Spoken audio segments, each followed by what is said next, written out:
¿Qué es la iglesia? ¿Alguien puede decirme rápido qué es la iglesia? Un concepto. Las preguntas más fáciles son más difíciles de responder, ¿no? Las personas, ¿qué personas? Seguidores de Cristo, ¿verdad? ¿Alguien más? ¿Algún concepto rápido de qué es la iglesia? Cuerpo de Cristo. El cuerpo de Cristo. Eso es más teológico todavía, ¿no? ¿Qué más? ¿Qué más? La comunidad de creyentes en Cristo, los que están en Cristo. Otro concepto puede ser aquellos que han nacido verdaderamente de nuevo. ¿Por qué es importante al yo convertirme, al ser cristiano, por qué es importante ser parte de una comunidad de fe, de una iglesia local? Bueno, primero, ¿es importante? Ok, no vas a ver, ¿verdad? ¿Por qué? ¿Por qué es importante? A ver, Porque tiene una cabeza y esa cabeza es un cuerpo. Y Ok. ese cuerpo son creyentes. Ok, y ahora que somos parte de ese cuerpo, ¿qué somos uno de otros? Miembros los unos de los otros. Podrá decir el corazón, qué bien que soy saludable, no necesito más nadie, ni a ningún otro órgano. Podrá decir eso. O sea, no importa cuán fuerte, cuán grande, cuán lindo, cuán bueno, cuán inteligente, cuán sabio, cuán astuto, cuán fuerte seas, al final del día necesitas de qué? De otros. Entonces, la fe cristiana, lo único que no es una fe individualista. O sea, a veces vemos el evangelio y la fe cristiana en términos de mi salvación personal, en términos de mi propia espiritualidad o mi propio crecimiento personal. Pero realmente no importa cuánto crecimiento tengas, si eres miembro de una iglesia local, lo que le pasa a otro te pasa a ti, y más que un miembro saludable que es parte del proceso, necesitamos ser una iglesia saludable que tiene una membresía. Aspiramos como bautistas siempre a una membresía regenerada. Sabemos que siempre se cuela alguien que no es regenerado, que es un degenerado.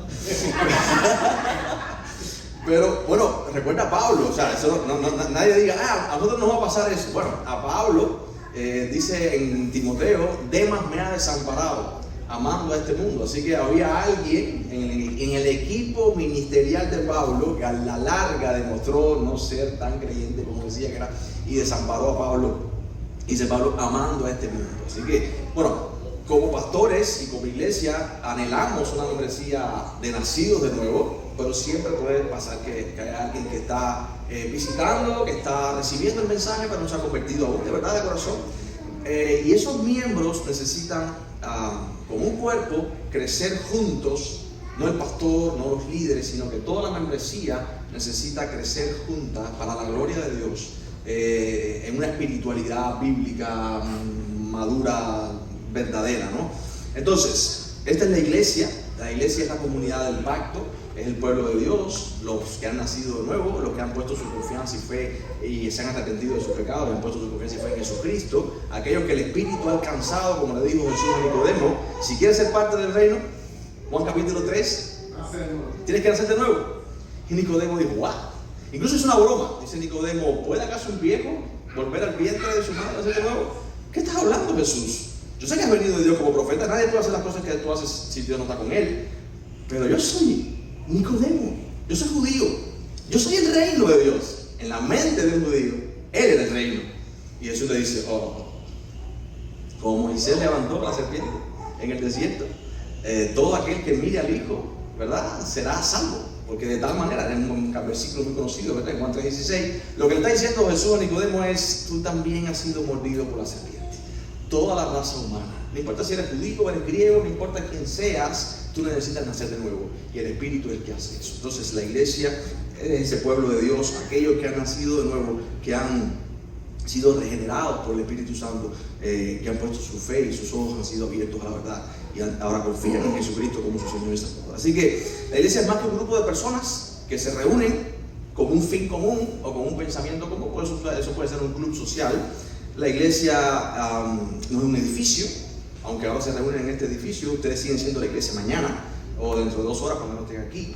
Es más que un grupo de personas, dije. Entonces, importante clasificar esto. Hay iglesias falsas, ¿sí o no? E iglesias verdaderas. ¿Qué cosa es la iglesia falsa? Bueno, aquellos que se dicen ser cristianos, pero realmente no viven en armonía con lo que dicen ser, ¿verdad? Entonces hay un cristianismo falso, un cristianismo cultural, un cristianismo de personas que dicen que son creyentes, pero realmente sus vidas distan totalmente de los frutos de un creyente. Entonces no queremos ser iglesia falsa, ¿verdad? Dice el Señor que son como sinagoga de Satanás, ¿verdad? Aunque dicen ser creyentes, tienen nombre de que creen, pero realmente no son. Queremos ser iglesia verdadera y queremos ser iglesia verdadera saludable. Entonces dentro de las iglesias verdaderas hay iglesias más puras que otras, ¿sí o no? Son iglesias verdaderas, pero por alguna razón puede pasar que en cierto momento esa iglesia pierda su pureza por ciertas cosas. Y este es el caso de la iglesia de Corinto, ¿ok? Pero antes de llegar a la iglesia de Corinto, yo creo que vayamos al libro de los Hechos, ¿ok? Hay un fundamento muy importante en el libro de los Hechos. No quiero dejar de decirlo esta noche. Hechos capítulo 2.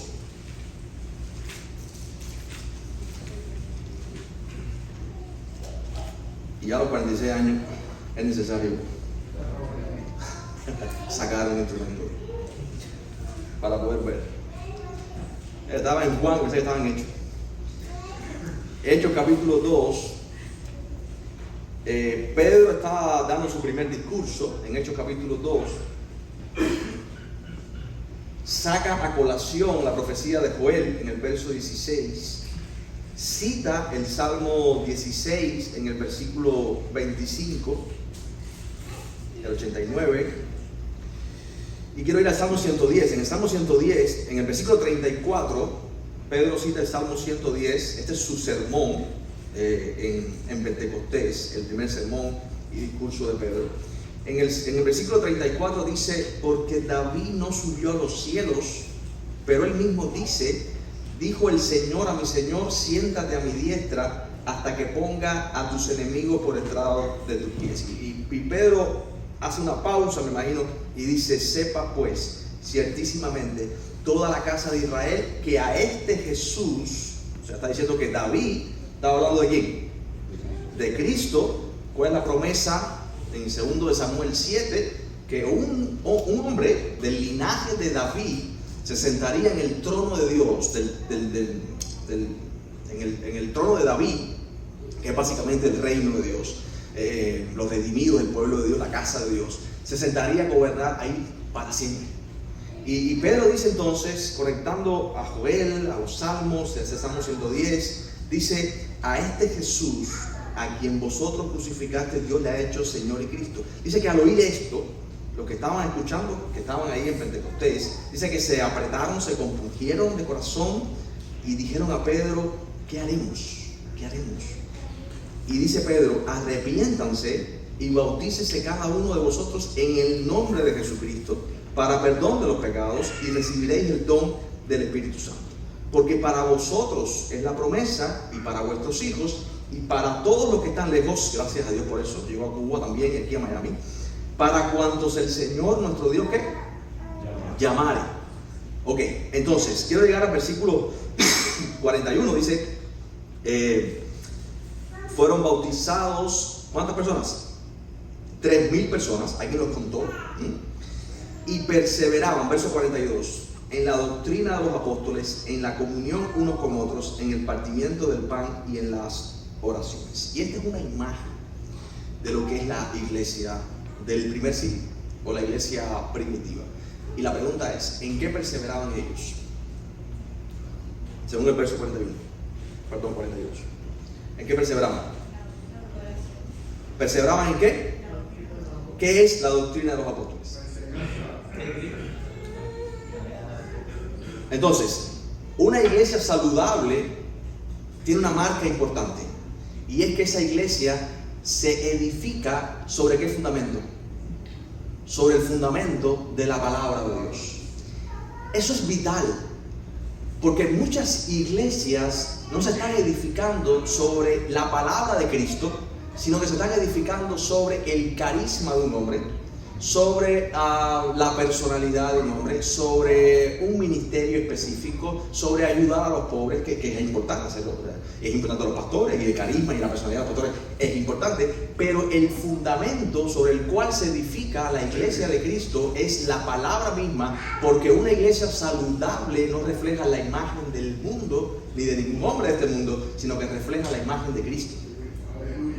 Entonces, una iglesia que aspira a ser iglesia, lo primero que hace es escuchar a Dios, arrepentirse de sus pecados, poner su confianza en Jesucristo y perseverar en la palabra de Cristo. Por cierto, ¿saben?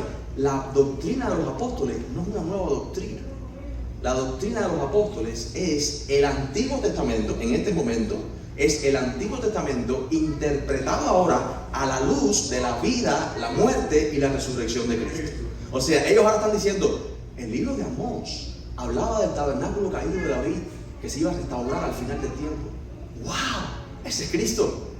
El libro de Jonás, el libro de Habacuc, el libro de Ruth, el libro de Proverbios, el libro de Esther, Génesis. Toda la Biblia apunta a la gran historia de redención, que es la verdadera historia. Necesitamos creer esa historia porque esa es nuestra identidad. Eso es lo que somos como raza humana. La historia de la Biblia es la historia de la redención, y la historia de la redención es la historia del mundo. Todos tienen historias falsas, de dónde vienen, a dónde van, quiénes son. La Biblia es la historia verdadera, no la historia del diablo, sino la historia que Dios nos da, es nuestra identidad. Ellos perseveraban en su identidad única. Hermanos, esto es muy importante. Nosotros como cristianos, si aspiramos a ser una iglesia saludable, necesitamos manifestar una espiritualidad del cielo, una identidad única, que es la identidad de la palabra. Nosotros como bautistas decimos que somos, recuerden el principio bautista, la Biblia es el principio de fe y de práctica. Somos el pueblo de la palabra, pero a veces no hacemos caso. Entonces necesitamos regresar a la Escritura, porque ellos perseveraban precisamente en la doctrina de los apóstoles, en la comunión unos con otros, en el partimiento del pan y en las oraciones. No voy a alargar mucho en este momento, pero ellos tenían una fe común, ellos tenían una mente común, que es la mente de Cristo y la palabra de Cristo. Ellos tenían una comunión en Cristo, y voy a poner aquí un parche: comunión no es socialización. No simplemente es estar juntos viendo pelis cristianas, no solamente es estar juntos viendo un partido, comiendo algo en algún lugar. La comunión implica un esfuerzo unánime de perseverar juntos para que Cristo sea conocido a través de nuestras relaciones. O sea, nosotros necesitamos, a través de mostrar benignidad, benevolencia, misericordia, perdón, ilustrar, mostrar, revelar el Evangelio. Entonces ellos perseveraban no solamente en lo que creían, sino en vivirlo juntos, como comunidad, de amarse unos a otros, de cuidarse, de pastorearse, de protegerse, de orar. Por eso dice la comunión unos con otros. Ellos tienen una fe común, tienen una vida común. Dice, en el partimiento del pan, ellos tienen una esperanza común. Cuando ellos partían el pan, ellos recordaban que Cristo había muerto por sus pecados, pero que también esa muerte, que es el día del Señor, que Él viene a morir en la cruz, tiene un final, una segunda parte, que es la segunda venida de Cristo. El mismo Señor que murió por ellos, vendrá por ellos a buscarles. Entonces ellos tenían una esperanza común, y por eso oraban, porque ellos no confiaban en sus fuerzas en medio del momento histórico donde vivían, sino que ellos confiaban en el poder del Espíritu Santo. Así que tenían esto en común, y estas son las marcas esenciales de una iglesia saludable. Versículo 46 dice: perseveraban unánimes, desde el final del capítulo 2, perseveraban unánimes cada día en el templo, partían el pan en las casas, comían juntos. ¿Con qué? Con alegría, con sencillez de corazón. Ahí no había, esto parece una imagen del cielo, porque ahí no había arrogancia. En Corintios vamos a ver a los ricos que comen sus manjares, y los pobres salivando, anhelando en las fiestas ágapes. Esto no es lo que vemos en Corintios. Esta es la imagen de la iglesia del primer siglo. Dice que comían juntos con alegría, sencillez de corazón, alababan al Señor, tenían favor con todo el pueblo. Había una vocación de alcanzar a los demás. Dice, y el Señor añadía cada día a la iglesia los que habían de ser salvos. Así que esta es una imagen preciosa, ¿verdad? Del cielo. ellos tenían una misma mente, un mismo corazón, tenían todo en común. De hecho es lo que vemos en el capítulo 4 después del libro de los Hechos, en el capítulo 4 verso 32, solamente para mencionarlo. Dice: la multitud de los que habían creído era de un corazón y un alma. ¡Wow! ¡Qué imagen más bella!, ¿no? O sea, ¿tú te imaginas eso? Nuestras diferencias no son nuestros enemigos. O sea, el hermano que no piensa igual que yo no es mi enemigo, es nuestra fortaleza realmente. O sea, tenemos un mismo corazón, porque tenemos al Señor, dice, y un alma, y ninguno decía ser suyo propio nada de lo que poseía, sino que tenían todas las cosas en común. Sabemos que eso es más complicado hoy en la sociedad donde vivimos, pero nos dan una imagen de la generosidad, de lo que había en sus corazones, de cómo el Señor y el Evangelio cambia los corazones, nos permite dejar de ser egoístas y ambiciosos y avariciosos y todo esto, y nos permite ser ahora generosos y pensar más en el bien de mi hermano, en el bien del otro, que en mi propio bien. Así que así llegamos a la carta a los Corintios, y tú te preguntarás, ¿cómo se degeneró esto? ¿Cómo esta imagen de Hechos 2 se va perdiendo en algún momento? Y esto es una advertencia.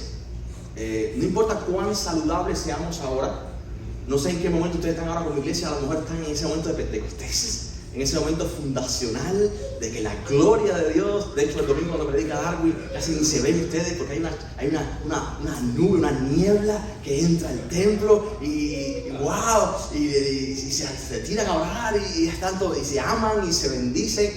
Ojo, no estamos en el cielo todavía. Puede ser que cuando se disipe un poco la niebla, al pasar el tiempo, tu corazón no tratado, su pecado como debería, o el de un hermano, o el de un grupo, podemos llegar a la situación de Corinto. Y esa es una advertencia. O sea, porque a veces estudiamos Corinto y decimos, ay, menos mal que eso no somos nosotros.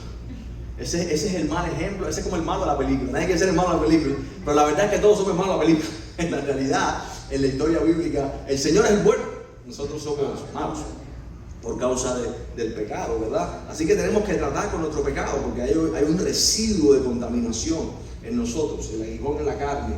Y si no tratamos con el asunto del pecado, por eso necesitamos la comunidad de creyentes que me corrijan, que me adviertan, que me disciplinen. Si no tratamos el pecado nos va a consumir y vamos a terminar como los corintios o peor. Yo recuerdo cuando predicaba esta serie en la iglesia, decía, recuerda bien, todos tenemos un Corinto dentro.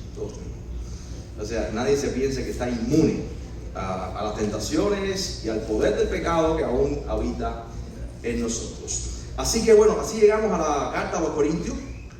Yo creo que han hablado bastante ustedes ya del contexto, ¿verdad? ¿Quién fundó la iglesia de los Corintios? ¿Quién la fundó? ¿Quién fue? Pablo. Entonces, ¿qué tiempo pasó entre... Yo estoy haciendo preguntas que están en el libro que están compartiendo ustedes en la iglesia. No, para saber nada más cómo están en el libro. ¿Qué tiempo pasó entre... Eso está en el libro, entre que se fundó la iglesia de Corinto y Pablo escribe la primera carta a los Corintios? Esta es pregunta del libro. Está en la introducción. Gracias. ¿Qué tiempo pasó? O sea, ¿en qué momento? ¿Cuándo? Porque dice, bueno, pasaron 30 años, no. ¿Qué tiempo pasó entre que Pablo funda la iglesia, están los convertidos ahí en Corinto, y tenemos la situación ahora por la que Pablo tiene que escribir la primera carta a los Corintios? Que por cierto no es la primera carta. Ya le había escrito una carta antes, que no está en el canon, por problemas y esta es la segunda carta. Le escribe una carta para acá a los Corintios, ahora Pablo escribe la segunda carta que aparece como la primera en nuestra Biblia, pero no es la primera carta en sí que Pablo escribe. Esto lo vemos por la historia y por algunas cosas que Pablo dice cuando les escribí en la otra ocasión, cosas así. Entonces, pasaron 2 años, ¿ok? Pasaron aproximadamente 2 años entre que Pablo funda o planta esta iglesia y ahora escribe esta carta. ¿Alguien puede decirme cuáles son las características del lugar donde está la iglesia de Corinto? ¿Cuál es el contexto histórico? ¿Cómo era esta ciudad? ¿Cuáles son sus características? ¿Qué la define? El Shanghái del Imperio Romano Central. Muy bien. El Chanel dijiste. ¿El qué? El Shanghái. No, yo había escuchado Las Vegas. No, Las Vegas. ¿Alguien más? la inmoralidad sexual, el libertinaje, la idolatría. ¿Qué más? Alguien dijo, algún historiador dijo que cuando alguien se refería a ser, por usar un término un poco eufemístico, a ser liviano moralmente, era como corintiar. O sea, te imaginas, ¿no? Vamos a corintiar, vamos a parrandear, ¿verdad? Como la parranda de Remedio, ¿no? Era conocida por su libertad sexual, por ese estilo de vida licencioso. Era una ciudad muy grande y muy poblada, era muy intelectual también y bohemia. La mayoría de los corintios seguían una escuela filosófica determinada, a un filósofo en particular. Era, sumamente inmoral, y en ese lugar, totalmente inmoral y pagano, el Señor planta ¿qué? Planta su iglesia. No sé cuál es tu criterio acerca de la ciudad de Miami, no sé. Sus características, lo que la define como ciudad, si se puede resumir en algunas palabras, pero no importa lo que sea, las circunstancias donde vivimos, el Señor ha puesto su iglesia en este mundo y ha puesto su iglesia en esta ciudad de Miami y en este lugar específico donde estamos ahora, y ustedes son la iglesia de Cristo y estamos llamados a anunciar en este lugar las virtudes de ¿qué? De aquel que nos trasladó de las tinieblas. O sea, no importa si estás en Miami o en Santa Clara, las circunstancias cambian dramáticamente, a veces cambian. Pero esas circunstancias no cambian quién es Dios, no cambian quiénes somos nosotros y no cambian la misión. ¿Ok? No hay una misión o unos mandamientos para Cuba. Tú sabes, en Cuba hay como 10 mandamientos igual, pero hay como otro más que dice comprar carne de robar no es pecado. O sea, no, sí, no es pecado igual.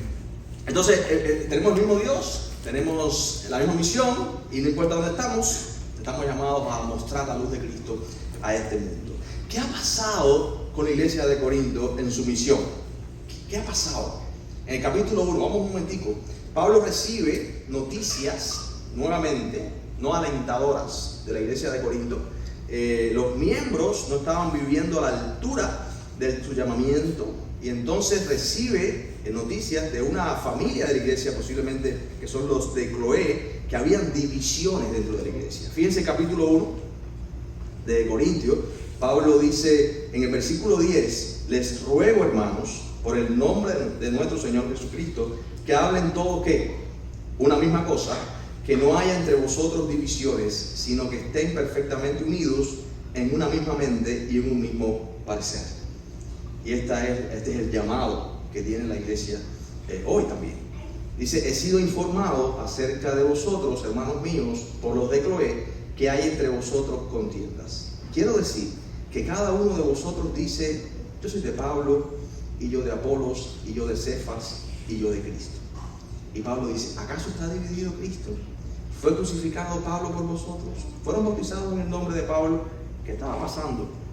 En el contexto histórico, los ciudadanos de Corinto seguían diferentes partidos filosóficos o escuelas filosóficas, y ellos habían sido demasiado drenados o penetrados por la cultura, al punto de decir algunos: estamos muy atraídos por el carisma y el estilo de Apolos, un gran predicador.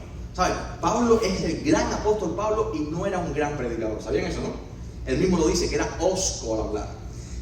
Algunos estaban más atraídos por el estilo retórico de Apolos. Otros decían: yo soy de Pablo. Bueno, Pablo había fundado la iglesia. Otros decían: no, yo de Cefas. ¿Quién era Cefas? Cefas era el apóstol Pedro. Quizás Pablo no es un apóstol de verdad, mucho menos Apolos, pero Pedro estuvo con el Señor. Yo soy de Pedro. Y algunos, quizás no en el sentido como pudiéramos pensar, decían: nosotros no seguimos a ningún hombre, solo seguimos al Señor mismo. Y eso suena muy espiritual, ¿verdad?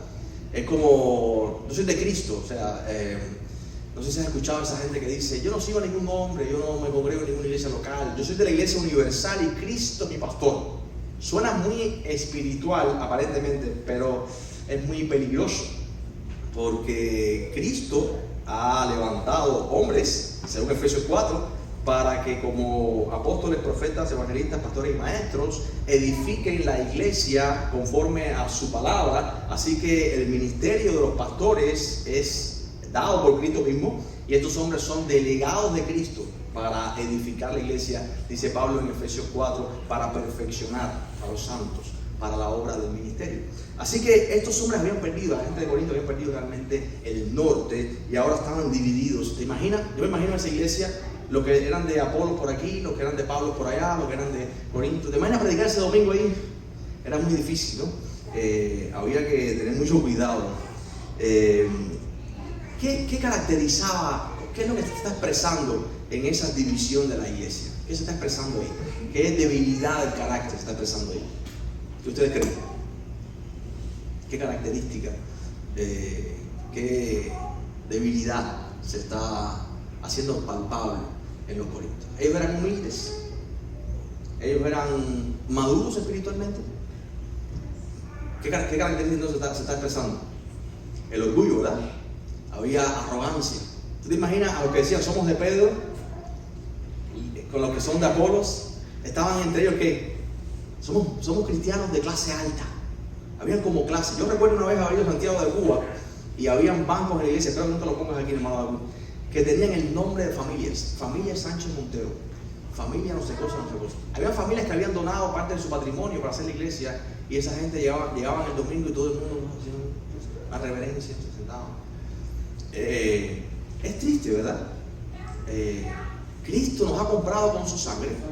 En Cristo no hay rico ni pobre, negro ni blanco, mujer ni hombre, en el sentido de que la cruz nos hace a todos iguales. Es como una aplanadora que nos pone a todos al mismo nivel. Y ellos eran jactanciosos, eran orgullosos y se creían unos mejores que otros. ¿Es eso una iglesia saludable? Para nada.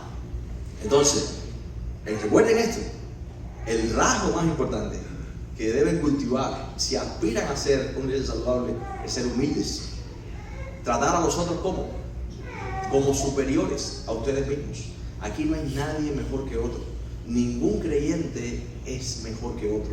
Todos somos un cuerpo en Cristo y todos miembros los unos de los otros. Entonces, el problema entre los corintios era un problema del corazón. Y recuerden esta frase: el corazón del problema siempre es el problema del corazón. Era un problema de inmadurez espiritual. Los corintios se creían espirituales, pero realmente la espiritualidad bíblica es lo contrario a lo que ellos estaban viviendo. Es lo contrario a que un grupo crezca por encima de otros. Es lo contrario a buscar realizarnos personalmente o individualmente. Más bien la espiritualidad bíblica se centra, como dijimos ya en Hechos capítulo 2, en conocer más a Dios, en estudiar más su palabra, en orar juntos, en conocernos, en relacionarnos, en ayudarnos y en ser realmente miembros los unos de los otros. Hermanos, y esto es un consejo que les doy: la verdadera espiritualidad bíblica se edifica en la humildad. El que se cree mejor que otro, dice la Biblia que Dios está lejos del altivo, lejos de los arrogantes. La verdadera espiritualidad no deja a un lado el tratar con el pecado en mi corazón. Es una espiritualidad de la palabra y no es una espiritualidad individualista, sino una espiritualidad comunitaria, corporativa, una espiritualidad de iglesia, de familia. Los corintios decían que tenían dones, que eran súper inteligentes, habían sido penetrados por la filosofía de su momento, tenían frases que les hacían creer que eran muy sabios, muy astutos. Pero Pablo dice que la verdadera sabiduría, ¿qué cosa es? La palabra de la cruz. Y tenemos entonces en el capítulo 3, quiero que vayamos al capítulo 3 ahora de Corintios, esta frase que Pablo usa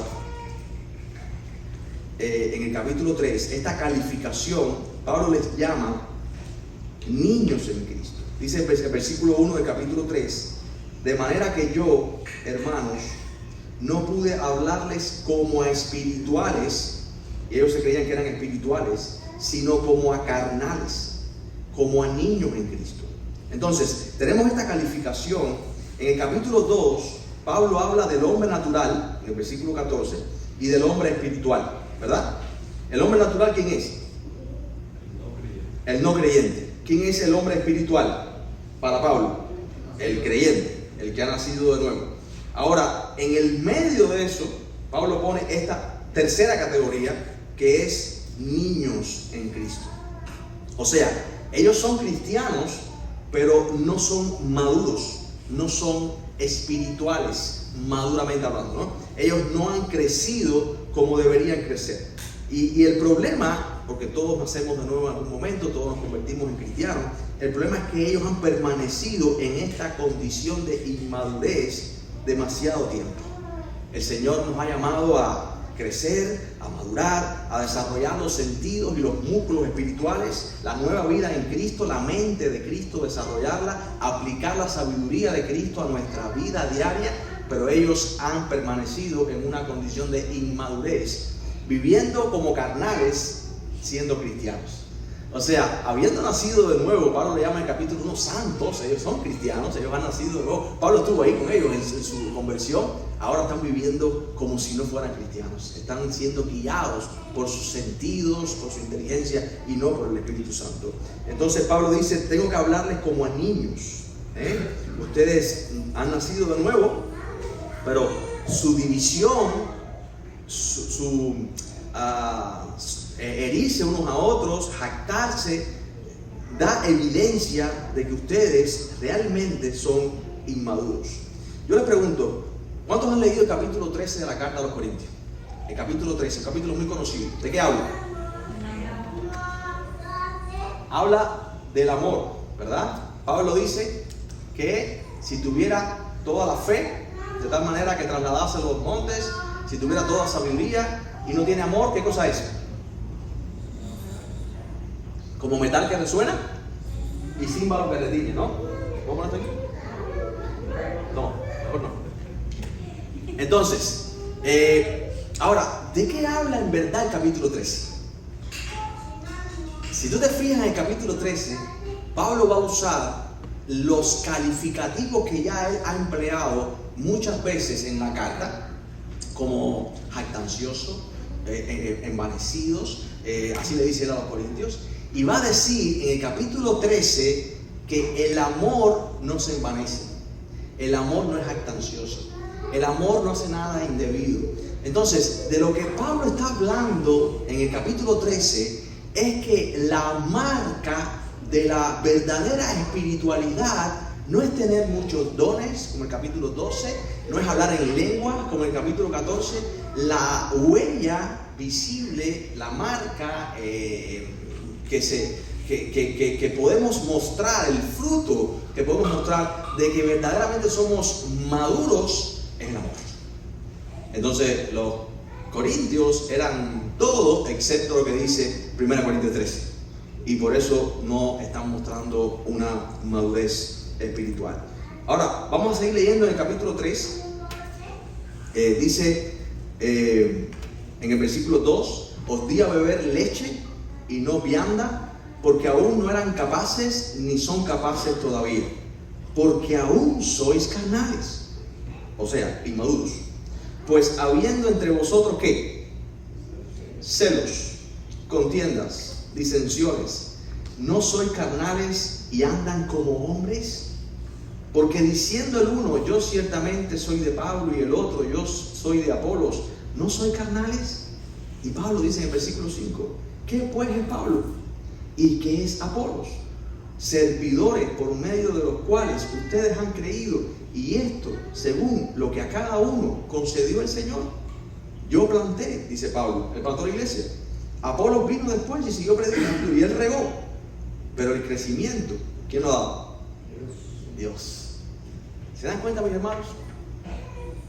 ¿Cuál es el equilibrio que vemos en estos versículos que acabamos de leer? ¿Es importante Pablo y Apolos, sí o no? Sí son importantes. Ahora, si yo quito este vídeo, ¿ustedes me escuchan? ¿Por qué? porque simplemente necesitamos esto para que se amplifique mi voz y ustedes puedan escuchar. ¿Alguna vez alguien ha visto los astros en un telescopio? ¿Ha tenido esa oportunidad? Sí. ¿Sí? ¿Lo has visto? ¿Cómo se ven? Al usar un telescopio, ¿cómo se ven los astros? Puntos, unidos, formas. Unidos, formas. Ahora, los astros se hacen grandes cuando usas el telescopio y los miras, o siempre han sido grandes e inmensos. ¿Qué ustedes creen? Lo que Pablo está diciendo es que lo que Pablo, Apolos, Pedro han hecho simplemente es ser un telescopio a través del cual ellos pueden ver al que es grande, al que es precioso, al que es inmenso, al que es infinito, se ha hecho visible y se ha revelado a través de la vida de estos hombres y su predicación. Esto es muy importante porque ahora recuerdo la carta a los Filipenses que Pablo dice: miren, Filipenses, ya sea en mi vida o en mi muerte, mi deseo es que Cristo sea magnificado en mí. O sea, lo que Pablo está diciendo es que a través de mi vida, el poderoso, hermoso, precioso Señor Jesucristo sea revelado a través de mi vida. No que me vea yo, sino que se vea Él. Y esto es lo que una iglesia saludable busca. No que unos se vean por encima de otros. No que unos resalten. Mira qué bien toca tal instrumento. Mira qué bueno es en su ministerio. Mira qué... Hermanos, miren, la realidad es que nuestro corazón es perverso y engañoso. Y muchas veces podemos usar el mismo ministerio y la única intención que yo tengo en eso es que yo me vea. Por eso es que los falsos maestros no soportan el evangelio bíblico, porque el evangelio bíblico no fue revelado para levantar a nadie y mostrarlo como alguien precioso. El evangelio bíblico pone a todos al mismo nivel y revela a aquel que es precioso, hermoso, excelso, infinito, el Señor Jesucristo. Entonces Pablo dice: ¿en serio? ¿Ustedes me han puesto a mí en ese nivel? ¿Qué es Pablo? Un instrumento. ¿Qué es Apolos? Un instrumento. Pero el crecimiento lo ha dado el Señor. Aquí el importante es Cristo. Amén. Hermanos, si ustedes aspiran a ser una iglesia saludable, recuerden siempre eso. Cristo es el Señor de la iglesia. Amén. Y el importante es Él. La iglesia es el punto simplemente de encuentro a través del cual se unen el cielo y la tierra para revelar a aquel que tiene poder y autoridad para salvar y redimir y hacerles crecer, el Señor Jesús. Amén. Él es el Rey de Reyes. Él es el Señor de Señores. No somos nosotros los importantes. Él es el importante. La iglesia es el instrumento que Dios usa para hacer su misión. A veces decimos: ay, tenemos que insertar un ministerio misionero en la iglesia. La iglesia es el ministerio misionero. La iglesia es la misión. O sea, la iglesia es el instrumento que Dios usa porque lo importante es hacer su misión. Y Dios usa la iglesia para su misión. Entonces, una iglesia saludable, voy a poner conceptos para ir uniendo cosas, se edifica sobre qué fundamento? Sobre el fundamento de la palabra de Cristo. Y una iglesia saludable, entonces, al ser edificada sobre este fundamento, lo que refleja es la gloria de Cristo. Entonces la pregunta que tenemos que hacernos es: ¿estamos nosotros perseverando en la palabra de Cristo y que sea nuestro fundamento y no la doctrina de los hombres ni de los fariseos legalistas o liberales, sino que sea la voluntad del Señor la que está siendo penetrada en nosotros y la que está formando nuestra mente, corazón? Son nuestros énfasis como iglesia, los énfasis de la palabra, son nuestra agenda, está determinada por las prerrogativas de Dios, porque Dios debe ser creído, debe ser servido y debe ser adorado como Él dice. Entonces estamos en la dirección correcta. Y ahora es iglesia que va creciendo, que va revelando a este mundo. ¿A quién va revelando? A Cristo mismo, a través de nuestras vidas y nuestras relaciones. Entonces, hermanos, esto es un llamado de alerta, ¿verdad? Lo que pasa en los Corintios. Hay muchas cosas que pueden hacernos daño como iglesia, que pueden hacerle daño a la misión de la iglesia, y no podemos ignorar. Y el orgullo, cuando vemos los medicamentos, ¿qué buscamos? Ingrediente que es activo, ¿no? ¿Cuál es el ingrediente activo? Tiene muchos nombres la medicina, pero hay un ingrediente. El orgullo es el principio activo detrás de todos los males que pueden venir a la iglesia. Así que tengamos mucho cuidado, ¿verdad? Ahora, voy a terminar casi ya, pero no dejar de decir, en el versículo 5 al 11, Pablo dice, bueno, ya lo que había leído un poco, que él plantó, Apolo regó. El que planta es algo, ni el que riega, sino Dios es el importante, el da el crecimiento. El que planta y el que riega son la misma cosa, instrumentos. Cada uno recibirá su recompensa. No son importantes, no son imprescindibles. O sea, en el sentido de no hace falta pastor, no hace falta líder. Esto sería otra mentira. Dios mismo ha constituido hombres de la palabra y ministerios en la iglesia para edificar al cuerpo. Entonces, en el versículo 9, Pablo se define claramente. Dice, ¿somos qué cosa? Colaboradores de Dios. Simplemente eso. Y ustedes son qué cosa? Labranza de Dios. Y da la imagen del templo, edificio de Dios. Recuerden, Jesús dijo, sobre esa roca edificaré mi iglesia. David en 1 Samuel 7 quería construir una casa a Dios y Dios dice, no. Yo te construiré una casa a ti. Y este es el cumplimiento. Cristo está edificando esta casa como Rey de Dios para el pueblo de Dios. Y dice, ustedes son ese edificio, la iglesia, que se está edificando.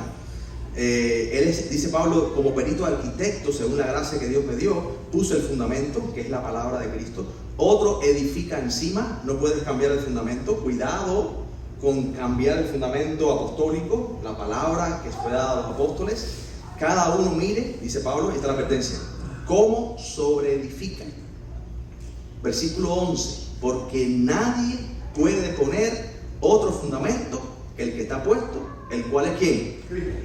Es Jesucristo, hermanos. Y bueno, me imagino que ustedes estén al tanto y que estén orando por eso, pero hay mucha gente que se está autoproclamando que apóstol. Se autoproclama apóstol en el sentido de que trae una nueva revelación de Dios, o que Dios le habla a él personalmente, y que Dios le dice lo que tenemos que hacer a él.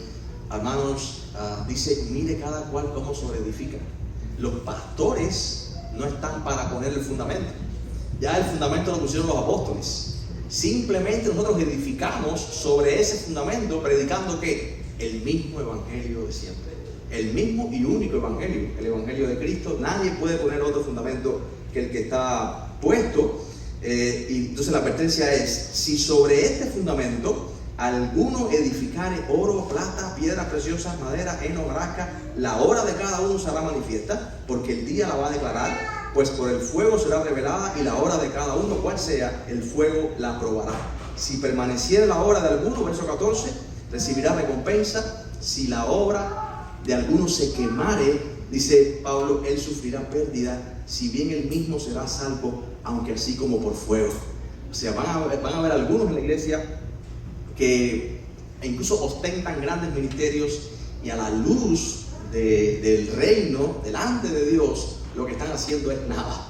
Dice Pablo, tú lo ves con que se están jactando, aceptando, son como aquellos que vendrán al final del día, en el día del Señor vendrán a decir, en tu nombre hicimos, y el Señor dice, apartado de mí, yo nunca los conocí.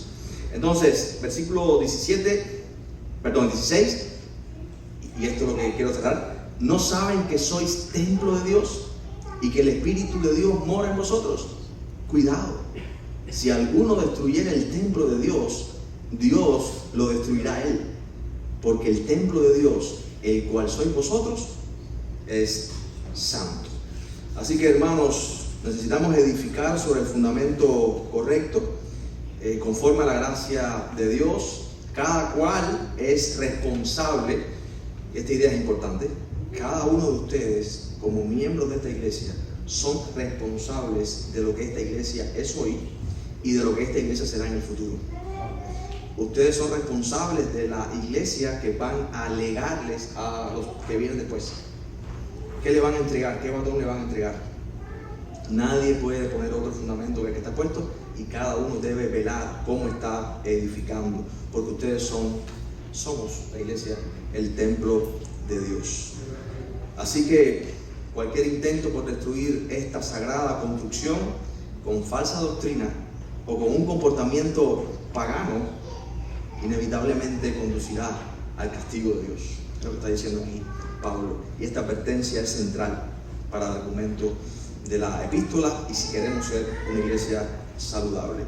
Así que, hermanos, cierro con un par de preguntas. ¿Cómo se edifica la iglesia? ¿Sobre qué fundamento? Dos preguntas casi retóricas, ya las hemos respondido. ¿Qué es una iglesia saludable? No es una iglesia con finanzas grandes, con un gran edificio, un equipo de audio. Si lo tenemos, amén y gloria a Dios. Pero puedes tener todas esas cosas y no ser una iglesia saludable a la luz de la palabra. Y la pregunta entonces es, ¿nos estamos asegurando o estamos convencidos de que si nos hacemos un pinchacito en el dedo y tenemos los parámetros de azúcar y todas esas cosas, ¿no? Si nos hacemos un pinchacito en el alma y si el Señor viene a evaluar nuestra iglesia, como hizo en Apocalipsis, con las 7 iglesias, ¿cuál es su diagnóstico de nuestra salud espiritual? ¿Qué cosas hemos dejado de entrar que no deberían entrar? ¿Qué cosas hemos dejado de hacer? ¿Qué estamos haciendo bien y deberíamos reforzarlo? ¿Qué áreas deberíamos trabajar? Necesitamos evaluar. La iglesia del Señor, hasta que Él venga, debe estar constantemente evaluando y examinando su práctica, lo que estamos haciendo a la luz de la palabra. Porque en el tiempo podemos introducir cosas que a Dios no le agradan y podemos dejar de hacer cosas que Dios demanda que hagamos. Entonces, ¿cómo está nuestra salud espiritual? ¿Estamos creyendo, adorando y sirviendo al Señor de la manera correcta, conforme a su voluntad, conforme a su palabra? Así que les exhorto, mis hermanos, edifiquemos bien sobre el fundamento de Jesucristo, conforme al poder y la gracia de Dios. ¿Amén? ¿Alguna pregunta? ¿Algo de compartir? Bueno, espero que sean muy bendecidos. Voy a orar por ustedes y que sean muy bendecidos en su estudio de la carta a los Corintios. Hay muchas cosas más que ver y voy a orar para que el Señor use su palabra para edificarles y que ustedes puedan seguir creciendo conforme a la gracia de Dios. Amén. Padre, gracias por permitirme estar con mis hermanos aquí en la ciudad de Miami esta noche. Pronto estaré en Cuba, pero que estemos conectados, orando unos por otros, velándonos unos a otros. Y somos colaboradores tuyos. La iglesia no se circunscribe a un momento, ni a un espacio, ni a un grupo de personas específicos de raza, cultura, sino que gente de toda lengua, tribu, pueblo, nación te adora.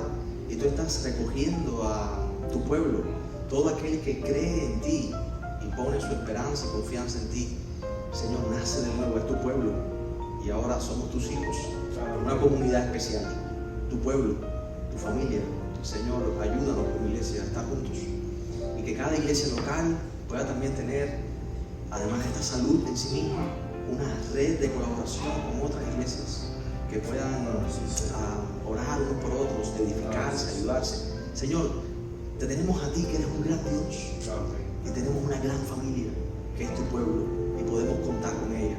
Que no nos veamos solos en medio de la batalla, en medio de la carrera. Estamos juntos combatiendo unánimes por la fe de Cristo. Te damos gracias por esta iglesia y te rogamos que la bendigas. En el nombre del Padre, del Hijo y del Espíritu Santo.